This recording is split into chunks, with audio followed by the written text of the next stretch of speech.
Donc Bertrand, c'est un grand plaisir de t'accueillir ce soir. D'abord parce qu'il y a un petit moment qu'on t'a pas vu sur The Dental. C'est vrai. Et parce que l'endodontie, et particulièrement l'endodontie chirurgicale, progresse chaque jour, comme on va le voir ce soir.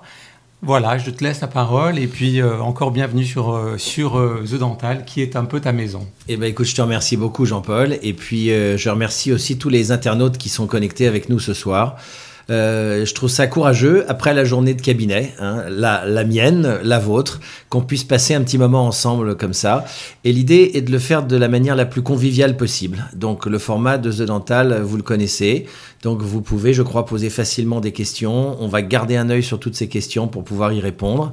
Et on va essayer de voir pas mal de cas cliniques et puis de réfléchir ensemble et de se dire finalement, est-ce que ces dents que l'on voit toute la journée, est-ce qu'on ne pourrait pas les conserver encore un petit peu plus? C'est vrai que depuis l'avènement des implants, on se dit, bon, une dent est un peu abîmée, est-ce que vraiment on va la garder? Est-ce que ce ne serait pas plus simple de mettre un implant? Eh bien, ce soir, j'aimerais vous dire que, voilà, il y a un autre choix et qui est celui de la conservation. Et sans plus attendre, je voudrais vous montrer un cas clinique, tout bête. Et là, vous êtes d'accord que si on jette un œil à ce truc-là, d'emblée, on se dit « Waouh, ça a l'air quand même bien abîmé ». Alors, quand vous regardez véritablement la destruction osseuse autour de cette dent, franchement, on ne va pas faire le sondage là tout de suite, mais est-ce que la plupart, l'immense majorité d'entre nous ne dirait pas « Ok, c'est bon, c'est plié, il n'y a plus d'os ». Et vous savez quoi? C'est même ce que je me suis dit moi. Et donc, quand j'ai vu ce cas-là, envoyé par un correspondant, je me suis dit, bon, bah écoute, je vais lui faire un petit mot, comme quoi c'est vraiment pas possible. J'ai pas eu le temps de lui faire le petit mot, ou il a pas lu mon petit mot. Toujours est-il qu'il m'adresse ce cas en ayant découpé le bridge et en me l'envoyant pour faire le traitement. Donc, effectivement, bah, l'étape suivante, il arrive chez moi, et donc je vois le bridge découpé, je vois la dent prête à cet endroit-là, et je fais l'endodontie conventionnelle. Alors si vous voyez, bah, effectivement, il y a un petit canal latéral ici, un autre petit là, il y en a 2 ou 3 par là, ce qui expliquerait effectivement l'étendue, mais enfin on se dit quand même... Il y a une perte osseuse énorme là. Il y a une perte osseuse énorme. Est-ce qu'il n'est pas temps de dire stop? Est-ce qu'il n'est pas temps de dire ça suffit? Et bien vous savez quoi? Il faut avoir plus confiance, puisque voilà le contrôle à 3 ans. Je vous le remets un petit peu en arrière quand même, parce que le potentiel de cicatrisation, il est extraordinaire. Est-ce que j'aurais fait un gros tenon comme ça? Je ne suis pas certain.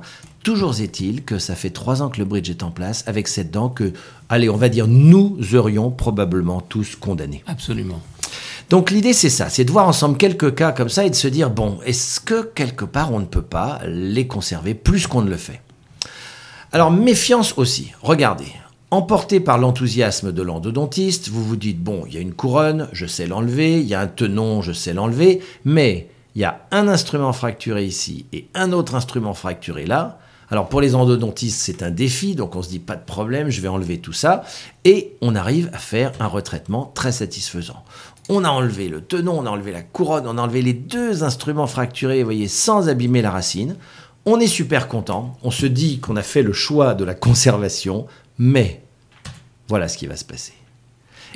Oui, et là, comment on peut expliquer ça? Et alors, si on regarde bien, et là encore je remonte, regarde ici. Oui. On avait une lésion. On avait l'info. Ouais. Et dans l'enthousiasme du traitement, on a probablement oublié de poser le bon diagnostic. Alors, ça ne va pas être l'objet de toute notre séance ce soir parce qu'on va parler un peu plus chirurgie, mais je vous montre à dessein ces cas-là pour vous dire, attention, ne traitons pas donc, les dents qui ne doivent pas l'être, puisque là, pour le coup, on fait le choix de la conservation qui est le mauvais choix, et là, les gens vous disent, bon, bah, tu vois, l'endodontie, ça ne marche pas. Ça n'a rien à voir avec l'endodontie, c'est un problème mécanique, c'est un problème de fracture, et il fallait l'anticiper, et il ne fallait pas traiter cette dent-là.